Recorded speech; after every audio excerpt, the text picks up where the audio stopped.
Where they strung up a man, they say murder three. Strange things that happen here, how stranger would it be if we met at midnight in the hanging tree? Welcome to Strange Things, broadcasting from the Arkanasa Radio Studios in Laredo, Texas.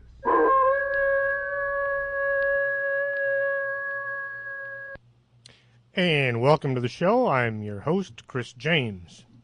Tonight, this will be episode number 74. I have changed the count from season 1, episode whatever, to just going by the number of shows because I keep losing track. Tonight, we will be talking about shapeshifters. Throughout history, man has told about strange creatures that could change their shape in order to deceive or attack people. Some call them werewolves, shapeshifters, and some call them skinwalkers. There were animals that could become men, and men that could become animals. Ancient Europe, there are legends of the gods being able to transform themselves or others into animals. The Titan Metis, the first wife of Zeus and the mother of the goddess Athena, was said to be able to change her appearance into anything she wanted.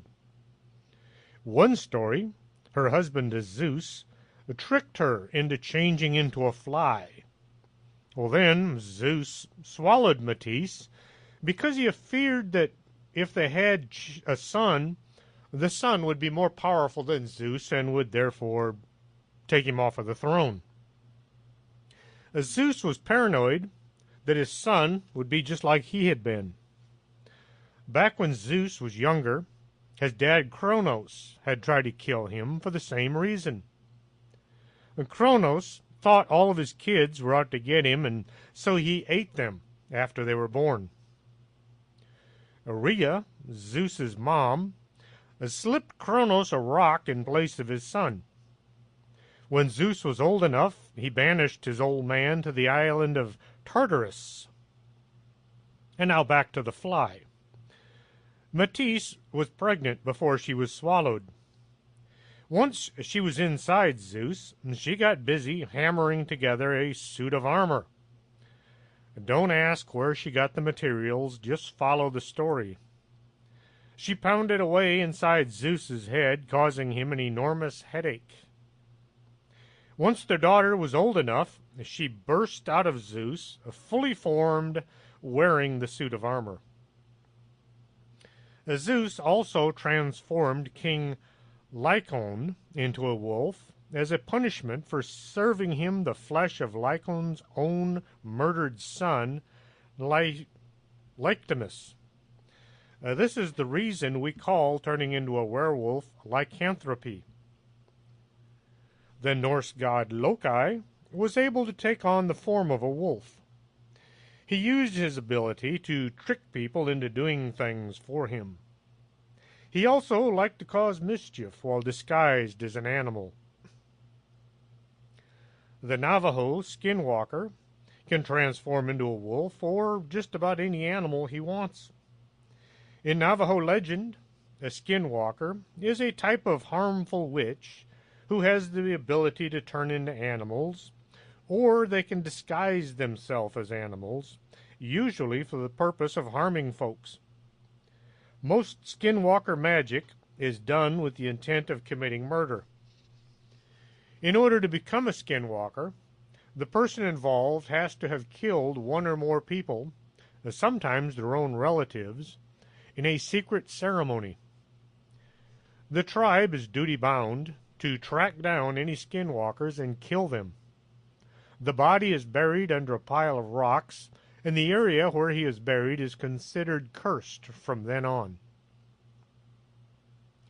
While the popular idea of shapeshifter is of a man who turns into something else, there are numerous stories about animals that can transform themselves as well.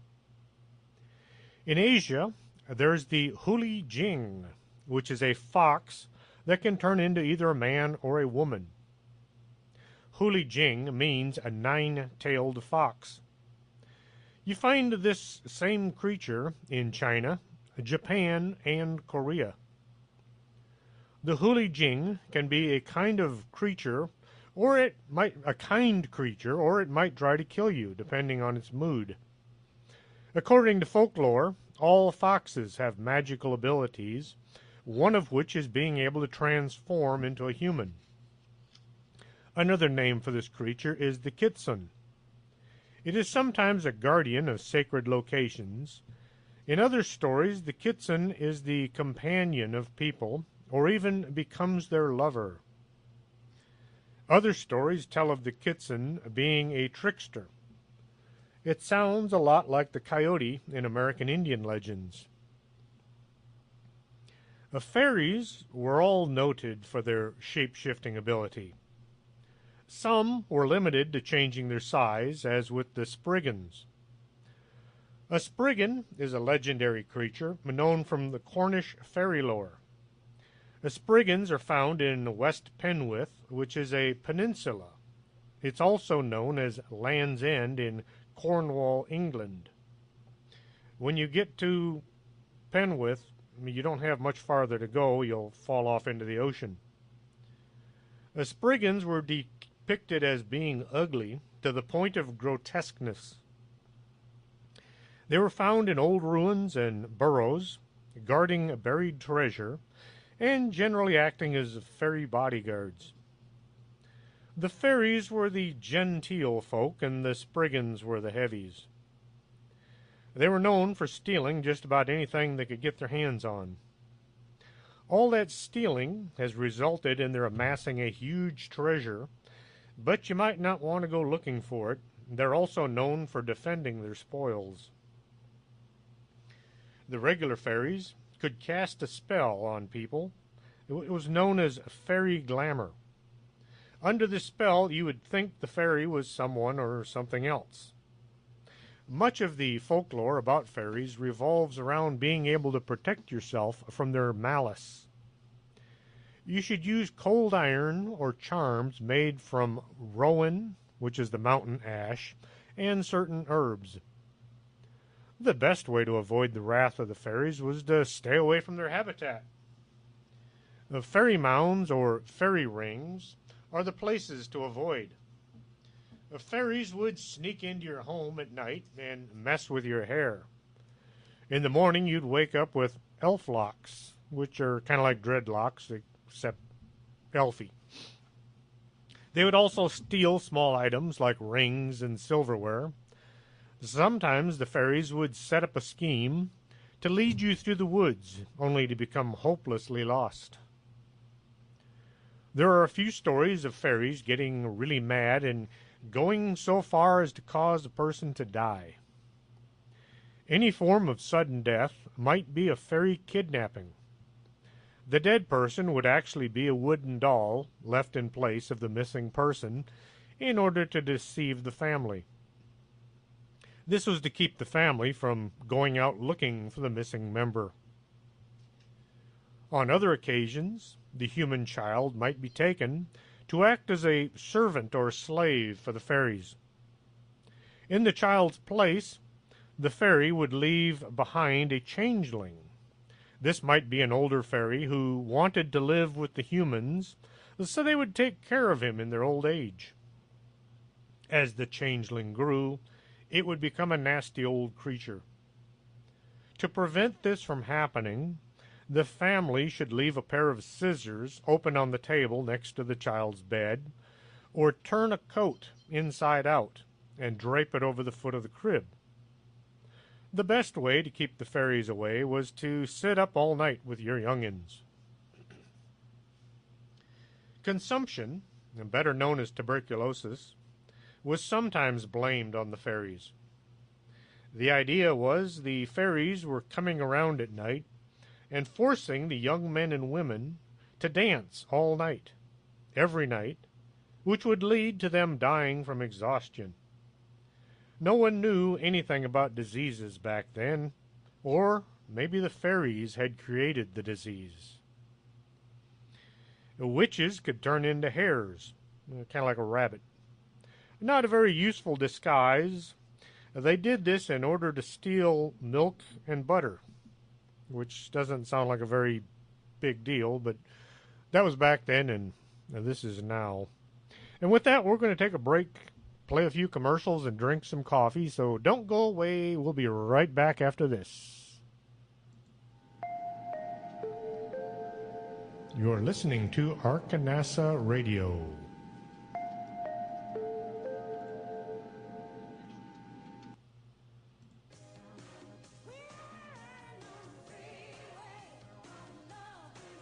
Do you have skin? Would you like to take better care of it? Call Lourdes James, independent beauty consultant, and set up an appointment.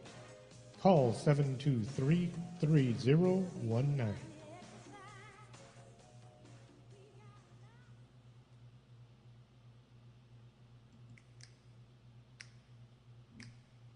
Back in 1776, one of our founding fathers said, "Give me coffee or give me death." And if that's how you feel about your coffee, you need to go buy the Organic Man Coffee Trike and have a cup of the best coffee on the world. 4501 McPherson, number 9. And remember, life is way too short for drinking bad coffee.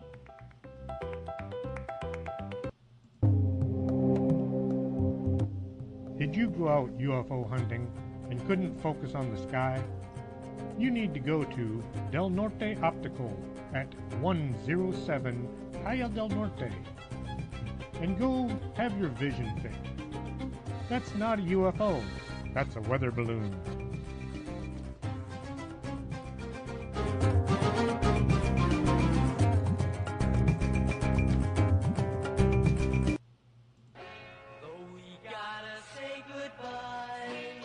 No, don't say goodbye. Stay with us. This is Arkanasa Radio. Quédate con nosotros. Estás escuchando Arkanasa Radio.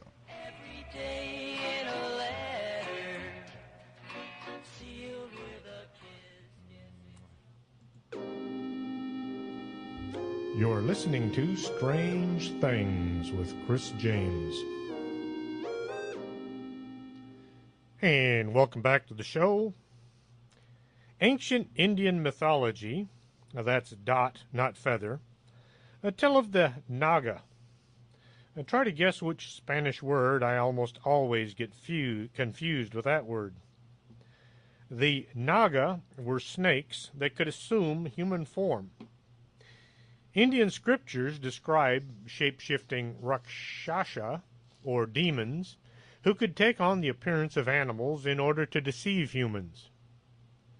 The Ramayana also includes the Vanara, a group of ape-like humanoids who possessed supernatural power, and they could also change their shapes.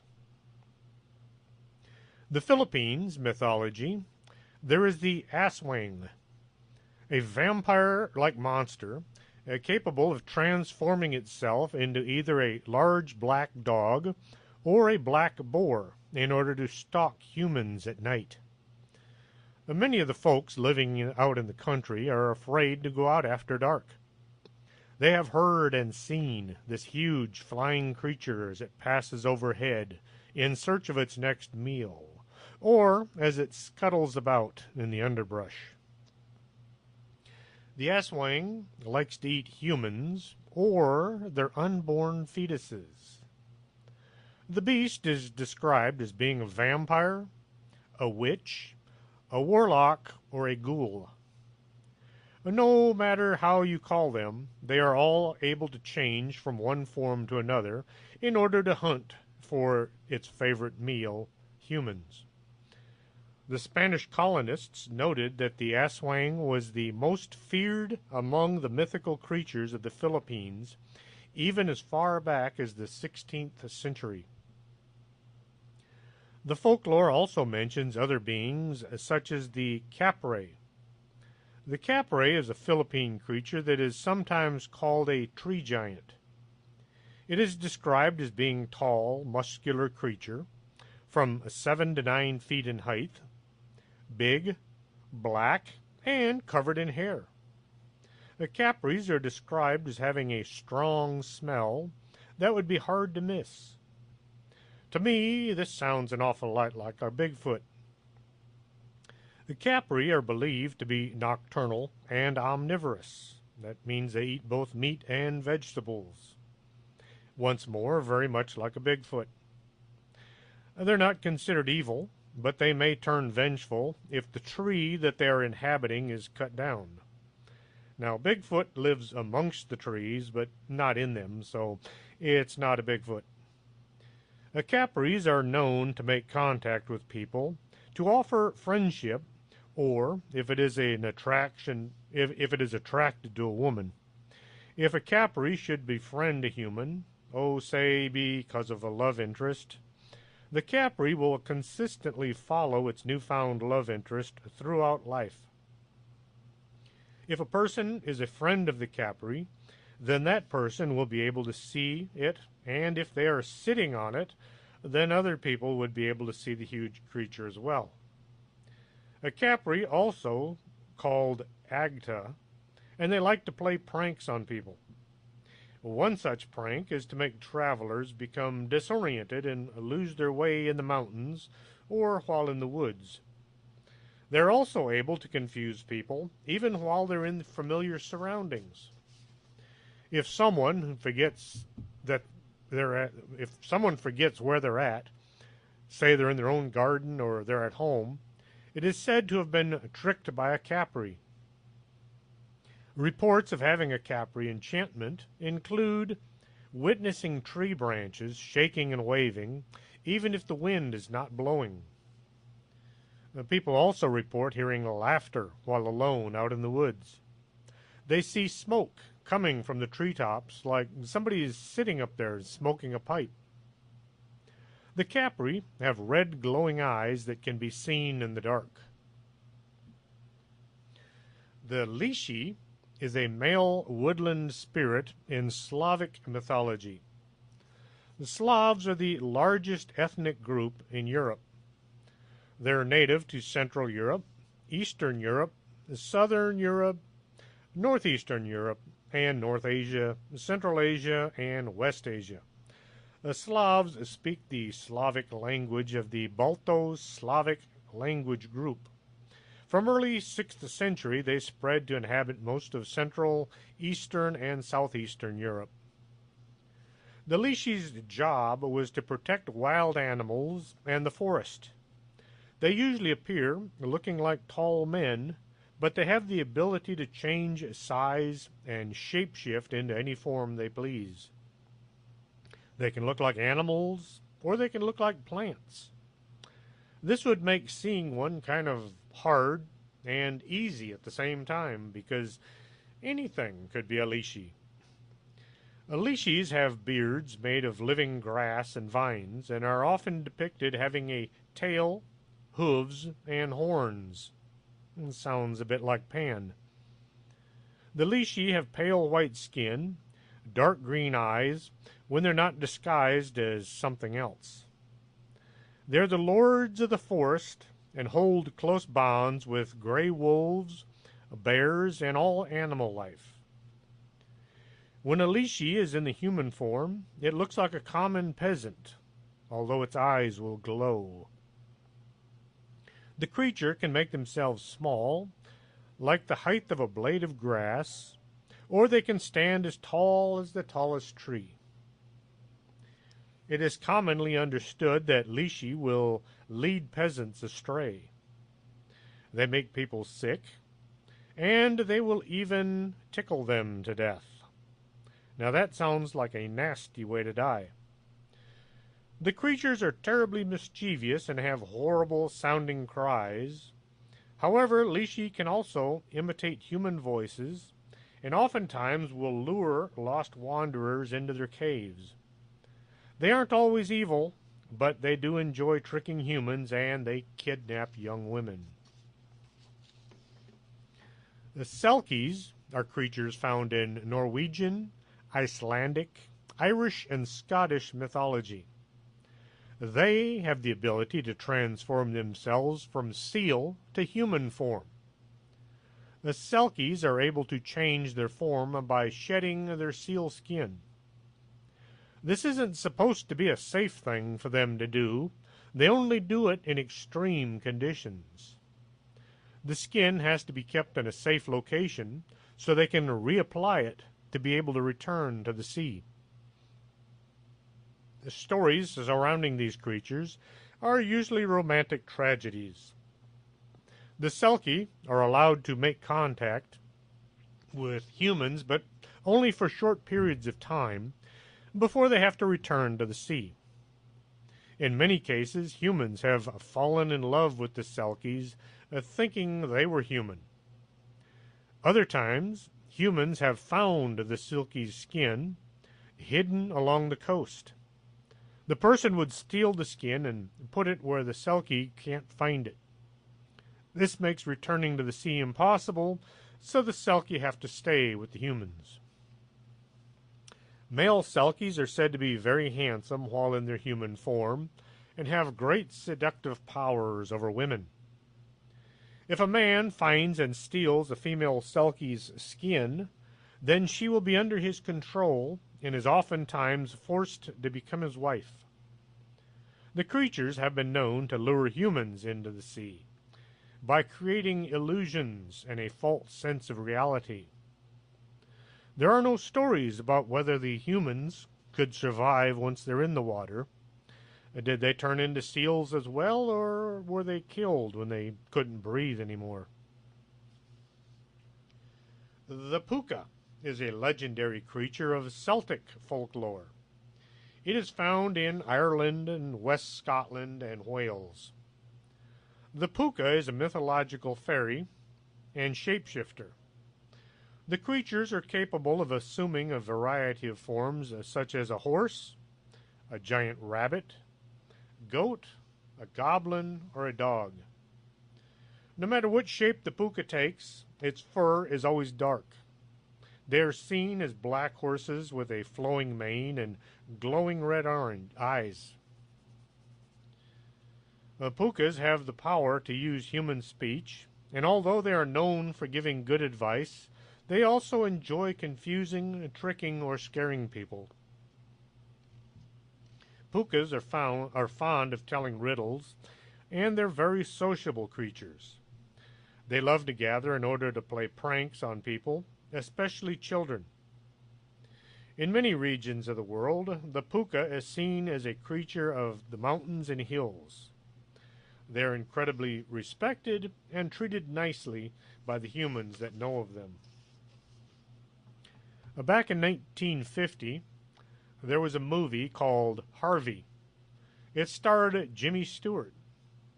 He would tell people he had a 6-foot-tall rabbit as his best friend. Everywhere Stewart went, everyone would say hello to the rabbit, even if they didn't see it or believe in it. Stewart told everybody in the movie that Harvey was a puka. It was a weird movie, but I kind of liked it. The Wendigo is another creature that can take on many forms. The Wendigo is an Algonquin legend that can also be found in other American Indian stories. Descriptions of the Wendigo vary depending on which tribe is asked. Generally, the creature is described as a large canine-like beast, either dog or wolf. Other tribes say the Wendigo is a giant, like the frost giants or Jotun from Norse mythology. They're malevolent and they're cannibalistic. Wendigos are strongly associated with the wintertime, the northern regions around the Great Lakes, and cold, snowy conditions. A human being will be transformed into a Wendigo if they perform cannibalism, or they will become a cannibal if they're taken over by the Wendigo spirit. The person will become possessed by the demonic spirit of the beast, which enters them in either a dream or during a vision. Once transformed, the individual will become violent and obsessed with eating human flesh, even if there is plenty of other food to be had. These monsters are the embodiment of gluttony, greed, and excess. They're never satisfied with killing and consuming one person, but will try to kill others, even if it has already eaten someone. Wendigos are constantly searching for new victims. Some will tell you that as the Wendigo consumes human flesh, it will grow taller, becoming a giant. They populate rural and highly forested mountainous regions. There have been several reports of people suddenly going crazy, killing and eating another person. This has become known as the Wendigo psychosis. Berserkers were a group of Norse warriors with the ability to transform while in battle. When fighting the enemy, a berserker would enter into a nearly uncontrollable trance-like fury. They could transform into wolves, bears, and wild bulls. This transformation made them nearly invincible. The word berserk comes from the legend of the berserkers. Berserkers were said to wear robes or cloaks made from the pelts of bears, wolves, or bulls. As they entered the fray, they would change from human to half-human, half-animal. Whichever kind of skin they wore would determine their battle form. They're characterized as having bloodshot eyes, incredible strength, and endurance. Anyone finding a berserker in front of them would be hard-pressed to defeat them. Various Scandinavian kings would use berserkers as part of their army, or as hired men, or as their royal bodyguards. The similar behavior is described in the Iliad, in which warriors are possessed by God and given the power to exhibit superhuman abilities. There are hundreds of accounts of men becoming nearly impossible to kill while in the heat of battle. Sometimes men would be found completely drained of blood before they had stopped fighting. There has to be something more than just adrenaline making these guys so hard to kill.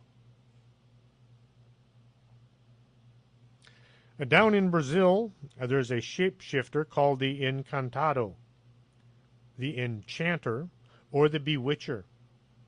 They live in a deep underwater realm known as the Encante. Encantados are most commonly viewed as a type of freshwater dolphin or a sea snake that has the ability to shapeshift into human form. They're described as having superior musical ability, seductiveness, and they are attracted to parties. The creatures will transform into humans if they hear the sound of festivities nearby. This almost always happens at night. There are very few reports of an Encantado coming out in the daytime. We're going to take a brief pause and play a couple of commercials and drink some coffee, so don't go away. We'll be right back after these messages. You're listening to Arkanasa Radio.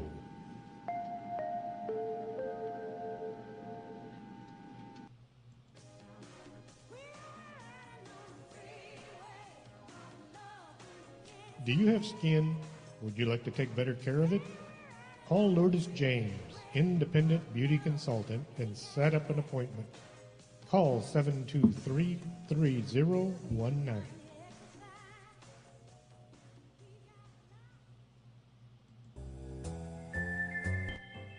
Looking for a great cup of coffee, but you just don't know where to find one? Stop on by the Organic Man Coffee Truck, 4501 McPherson, Suite number 9. Tell Julio or Marta you want some of the best coffee on earth. Remember, life is too short to drink bad coffee. 4501 McPherson, Suite number 9.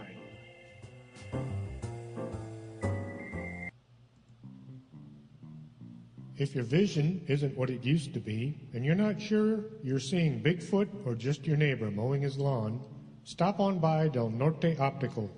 107 Calle del Norte, just across the street from the Embassy Suites. You should be able to see what you're looking at.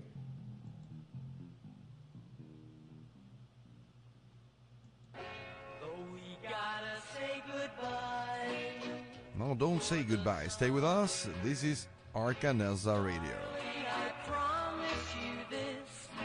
Quédate con nosotros. Estás escuchando Arcanelza Radio.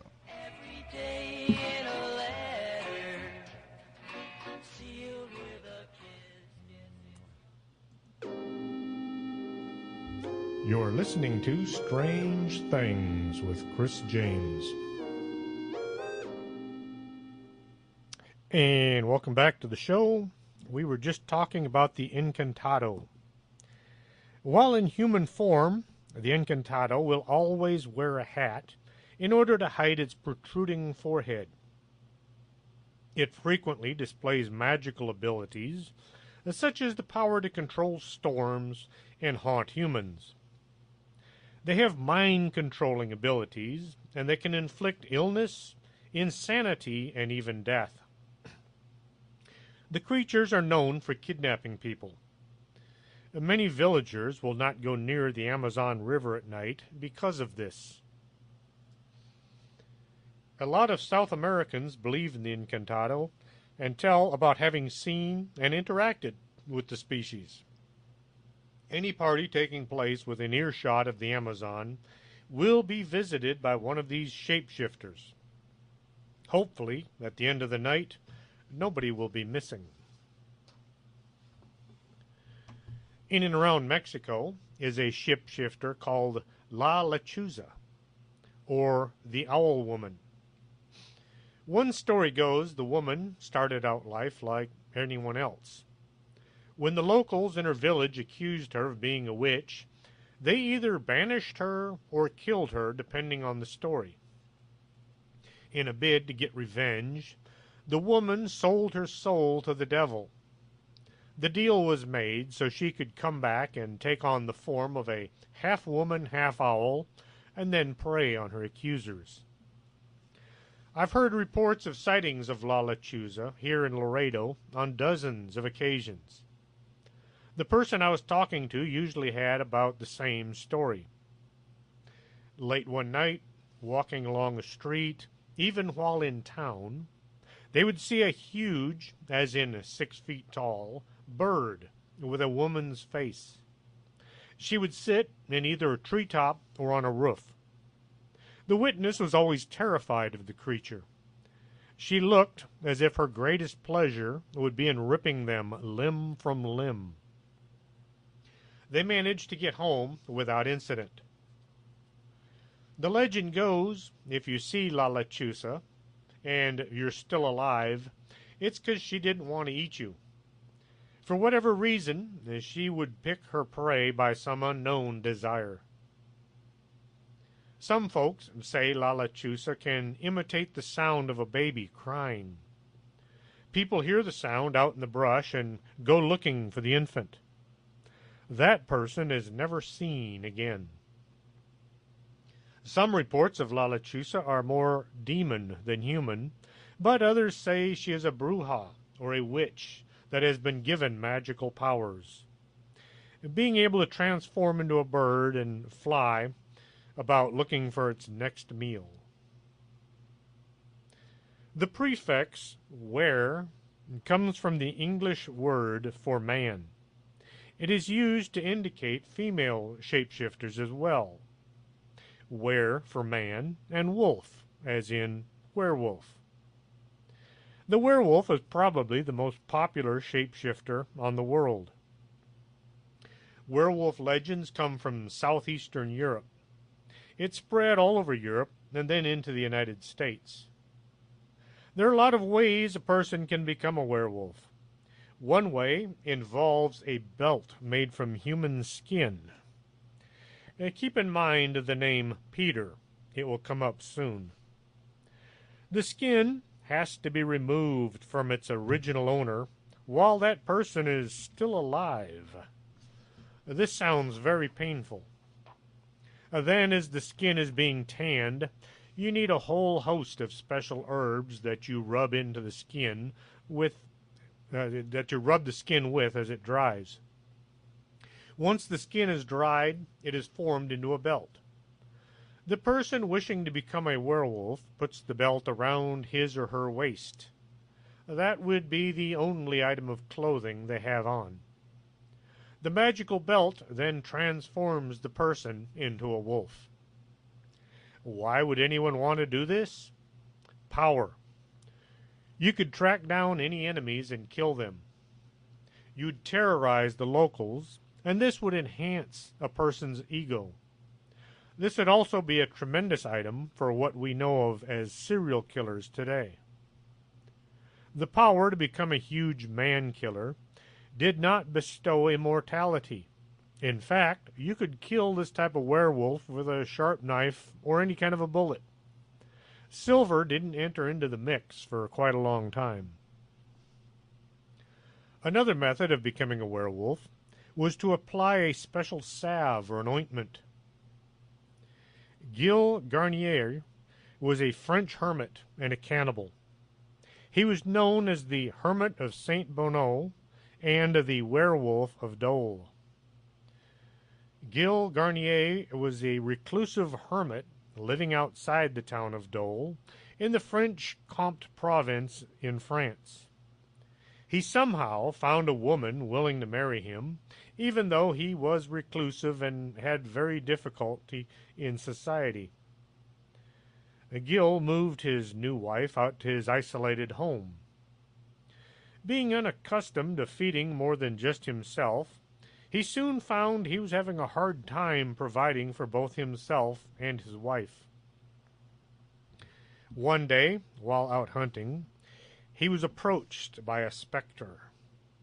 The evil spirit offered Gilles a potion or a salve that would allow him to become a wolf, and this would make hunting so much easier. Gilles decided this would work. He took the salve and smeared it all over his skin, and the salve turned him into a wolf. October 1572, Gilles, now as a wolf, spotted a young girl near a vineyard. He pounced on her, dragged the girl into the woods, and killed her.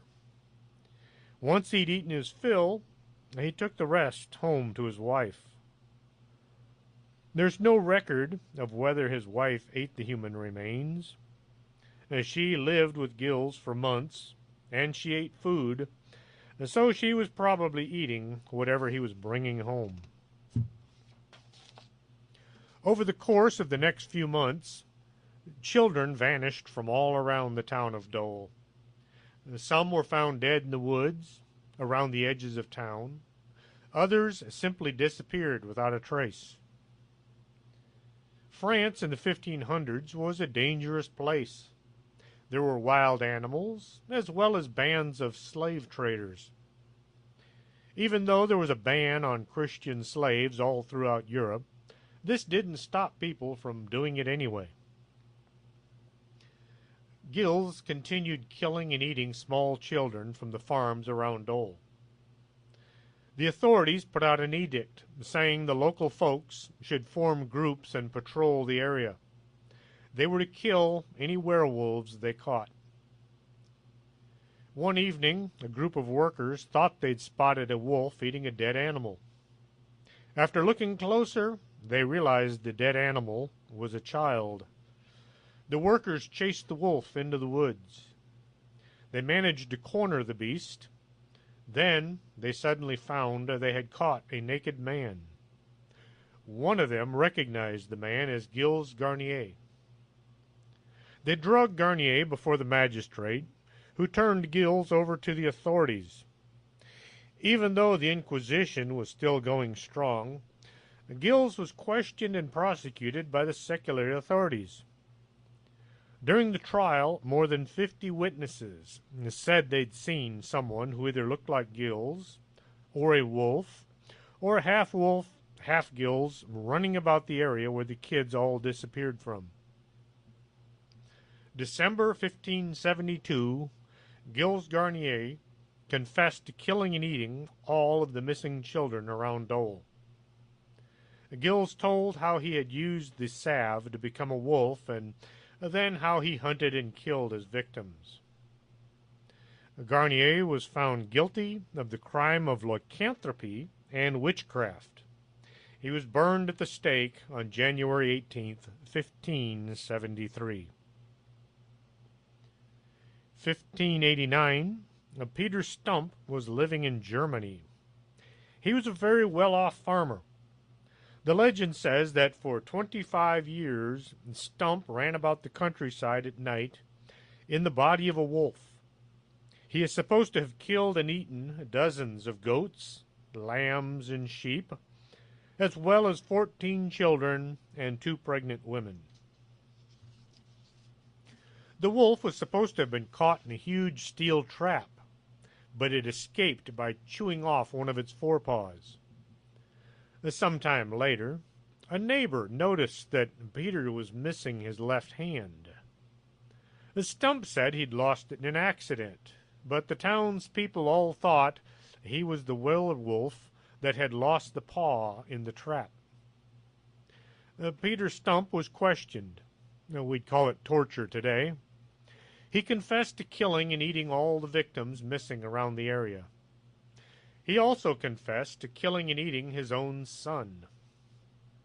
Peter said he was able to turn into a wolf by putting on a belt that he had received from the devil.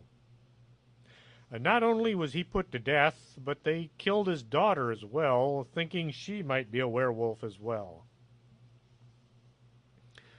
Now for the Beast of Gevaudan.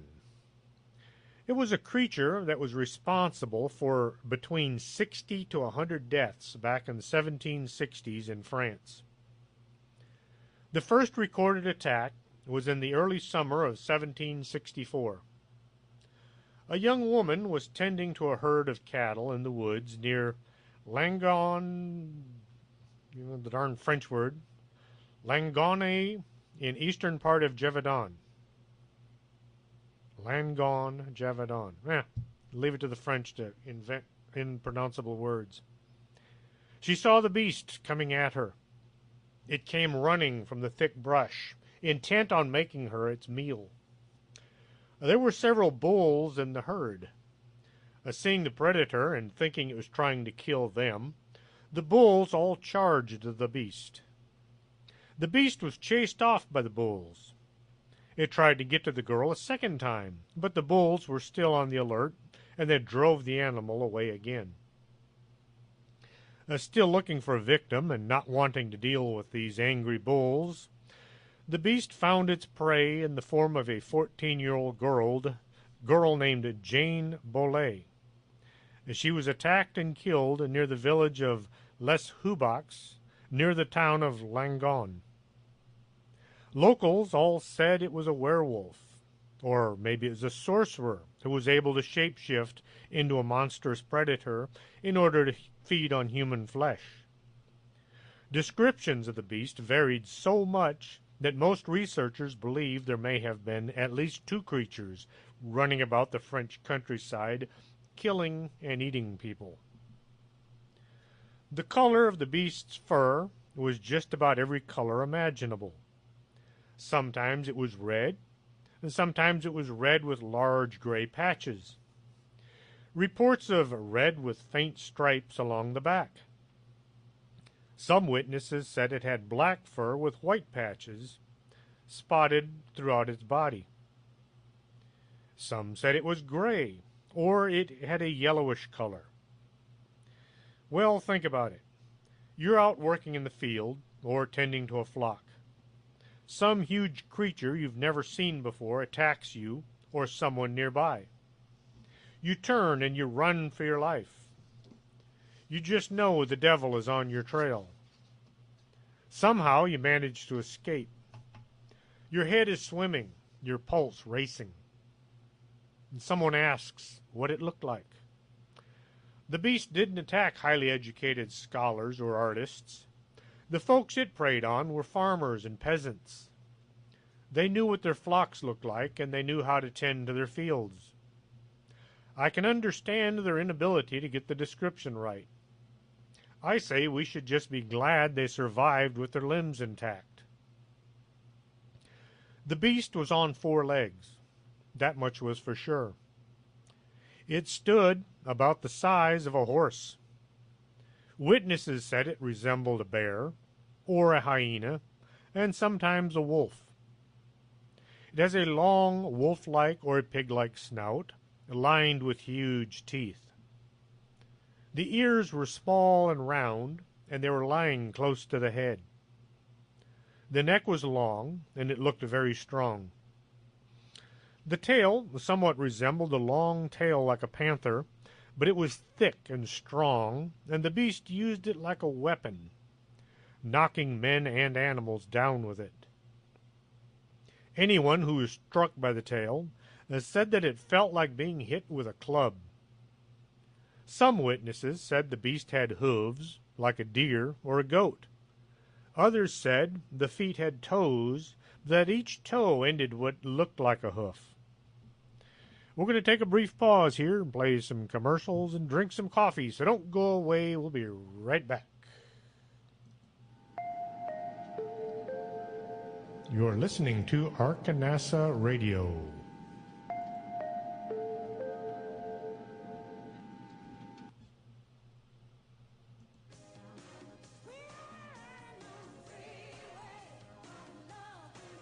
Do you have skin? Would you like to take better care of it? Call Lourdes James, independent beauty consultant, and set up an appointment. Call 723-3019.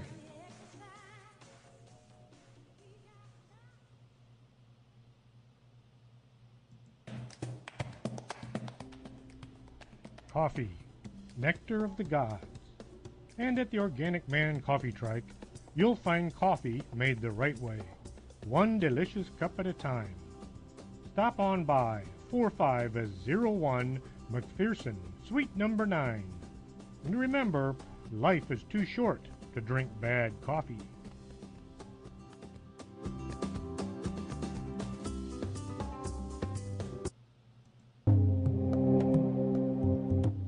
Did you go out UFO hunting and couldn't focus on the sky? You need to go to Del Norte Optical at 107 Calle del Norte and go have your vision fixed. That's not a UFO, that's a weather balloon.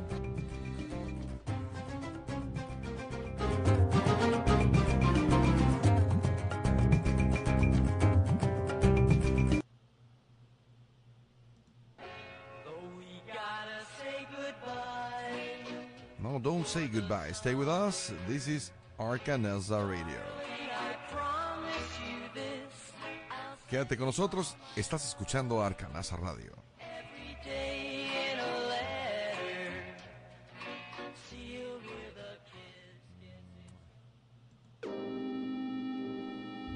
You're listening to Strange Things with Chris James. Hey, welcome back to the show. We were just talking about the Beast of Gevaudan. The people working in the fields or tending flocks, mostly young girls, were being attacked and killed. Many had their skulls crushed by some intense force. The few whose remains were found had been torn to pieces. Whatever had killed them had eaten a large quantity of flesh. But then there were girls who were killed but not eaten. It looked as if the animal had killed only to satisfy some hatred of man, but not for food. The locals tried banding together, hoping to hunt down the creature and kill it. They were mostly peasants and had little knowledge of hunting or tracking. They did their best, but they was never able to find the beast. As the days turned into months, the number of bodies and the number of missing grew. On January 12th, 1765, Jacques Portefaut and 7 friends were attacked by the beast. The creature kept circling the group, trying to separate one of the men. They somehow managed to stay together, so the beast couldn't single anyone out. After trying several times, the beast eventually gave up and left the men, looking for someone far easier to kill. The encounter was brought to the attention of Louis XV, the King of France. The few men with firearms probably had muskets instead of rifles. A musket has a smooth bore, and it's not very accurate over a long distance, 50 to 75 yards at the most. This didn't stop the men from shooting at the beast. The people soon became convinced the beast was bulletproof. The men hunting for the beast were seeing it, but they were never able to bring it down.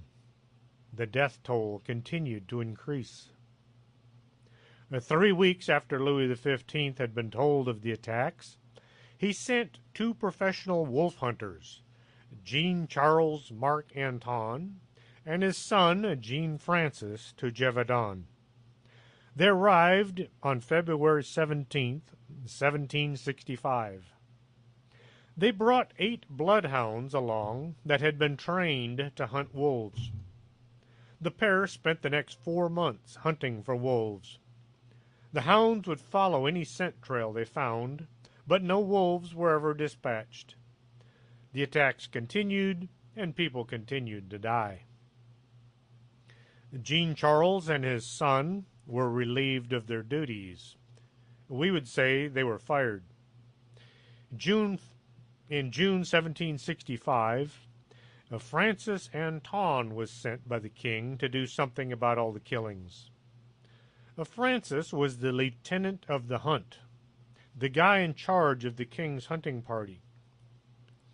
By September 20th, 1765, Anton had killed his 3rd large gray wolf. This one measured 31 inches high at the shoulders and was 5 foot 7 inches long. The wolf weighed 130 pounds. Back in the 1700s, most grown men weighed about 140 pounds, so this wolf was as big as the average man. The folks came from all over Gevaudan to see the beast that had killed so many. Some folks identified the beast by the scars and the marks all over its body. Those fortunate enough to have survived the attacks were glad to see their would-be killer was dead. Relatives of the victims felt somewhat at peace knowing their family's assassin was no more. The wolf was stuffed and sent to Versailles, where it was put on display.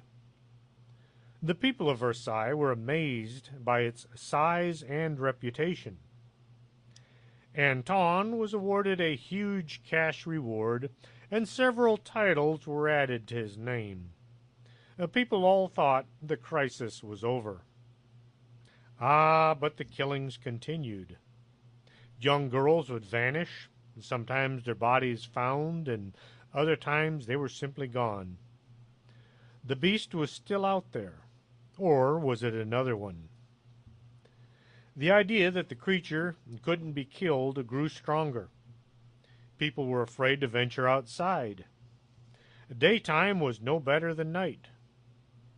Something had to be done. Most folks began to show up at the local church, convinced only God could save them from the beast's attacks. They also became convinced God was punishing them for some unknown sin. Jean Castile, a local nobleman, set about doing something to vanquish the monster. He started out by casting 3 silver bullets. The silver has long been considered to have special magical abilities. Some believed it was sacred and only used for religious symbols like crosses or crucifixes. He then took the 3 bullets to the priest and had them blessed and baptized.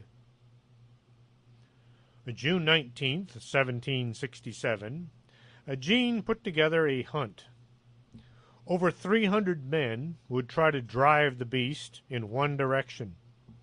Jean was hidden at the end of the area, being worked. He saw the beast emerge from the woods and began to run from the advancing hunters. Taking careful aim, Gene fired. Some reports say he dropped the beast with the first shot. Others say he fired all three. Whichever is true, he managed to kill the creature that had been responsible for nearly 100 deaths. The dead creature was placed in a wagon and hauled to the king to prove that the beast was at long last dead. By the time the carcass reached the royal court, it was well on its way to being a rotting, stinking mess. The king ordered the fly-encrusted body to be removed at once. The body was discarded in some unknown location, making any finding of the remains impossible. I was able to interview Ken Gerhardt about his trip to France to look into this story. We had to do the show early because Ken had a busy weekend. I called him up, and we got going on one of my best interviews. I had to set up the studio, and I pushed the record button. Well, the button I thought was the record button. It looked like I pushed the wrong button. When I went to play back the interview, there was only music that was playing in the next studio over. Someday I'll get back with Ken and redo the interview, but for now I'll try to remember what all he'd said about the beast. Back in 2008, Ken Gerhardt and George Duker were sent to France to revisit the case of the Beast of Gevaudan. They were being paid for by the History Channel. They examined all the reports from the 1700s pertaining to the attacks, witness accounts, and church records. There were a few illustrations showing what the attacker had looked like. Based on all the evidence, they concluded there was a very real possibility the Beast of Gevaudan was a hyena. The largest number of descriptions, coupled with the fact that in the 1700s France was all over on the African continent, hunters and adventurers could have brought back one or two hyena. They could have escaped, or perhaps they were turned loose, from the private zoo, and they roamed the countryside in search of food. A hyena can crush a skull with their mighty jaws. Some folks, this idea isn't all that practical, but Ken and George went to France. They spent the time looking into all of the possibilities. They have a better chance of being right than just about anyone else. Ken is a professional cryptozoologist, and George is a retired detective. I still like the idea of a werewolf running around, but that's just me. As for the man who is credited with dispatching the werewolf, there are a few problems with his story. The silver makes horrible ammo. When casting bullets, the metal needs to cool at a constant, rapid speed. This gives the projectile a uniform weight. The silver cools inconsistently. It gets heavier on one side than the other. This can cause the round to fly off in an unpredictable manner. Silver is also constricts when it cools, causing the bullet to be smaller and less reliable when loaded. The odds of hitting any target past a few dozen yards would be impossible. The silver has very little knockdown power. When it hits a target, the energy is dissipated quickly, and the projectile only sinks in a few inches. I'm not just making this up. The Mythbusters in episode 79, Western Myths, tried making bullets out of silver. They came to the conclusion that silver makes lousy ammo. Before the Beast of Gevaudan, the best way to kill a werewolf was to shoot it with any regular old bullet. After the beast was dispatched, people began to believe you had to use silver to kill the monster. Hollywood has continued to spread this myth. So, if you ever find yourself being chased by a werewolf, don't go hunting for silver bullets. Just shoot the thing. If you'd like to see the hour-and-a-half long documentary of Ken Gerhardt in France, it's the History Channel's The Real Wolfman from 2008. Everyone, well, not everyone, a lot of people I talk to all say that that is their favorite episode featuring Ken. The rougarou is a variant pronunciation and spelling of the original French loup-garou. Loup meaning man and garou meaning wolf. The tale of the rougarou is a common legend across French Louisiana. Both words are used interchangeably in southern Louisiana. Some folks will say rougarou, while others refer to it as the loup-garou, depending on how good their French is. Centuries ago, during the Great Upheaval, in the mid-1700s, French settlers were thrown out of Canada, and they were moved to the colonies, now known as the United States. The rougarou legend has been spread for many generations, either directly from French settlers to Louisiana or those displaced by England. In the Cajun legend, the creature is said to prowl the swamps around Acadiana, or Greater New Orleans. This was where most of the French wound up after being kicked out of Canada. The rougarou is described as a creature with a human body and the head of a wolf or a dog, similar to the werewolf legends. The stories of the Dogman sightings seem to fall into the rougarou legend. If you want to hear some really great Dogman stories, check out Dark Waters on YouTube. He has some of the best Dogman stories out there. If you're in Jefferson, Texas this Saturday, don't forget the Texas Bigfoot Research Center is holding their annual Bigfoot celebration on October 7th. The doors will open at 9 o'clock, and you'll get to meet all of the famous Bigfoot researchers you see on TV. Cliff Barackman will be there from Finding Bigfoot, as well as Lauren Coleman, a Bigfoot researcher and the head of the Cryptozoology Museum in Maine. I hope you found this show inspiring for the upcoming month. October is my favorite month. All the good movies are on.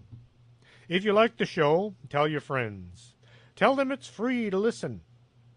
You can find all of our past shows at strangethings.podomatic.com, or you can find us on YouTube. If you'd like to contact us, you can write to strangethings@arcanasa.com. And remember, Halloween is right around the corner. Are you coming to the tree where they strung up a man, they say murder 3? Strange things that happen here, no stranger would it be if we met at midnight in the hanging tree.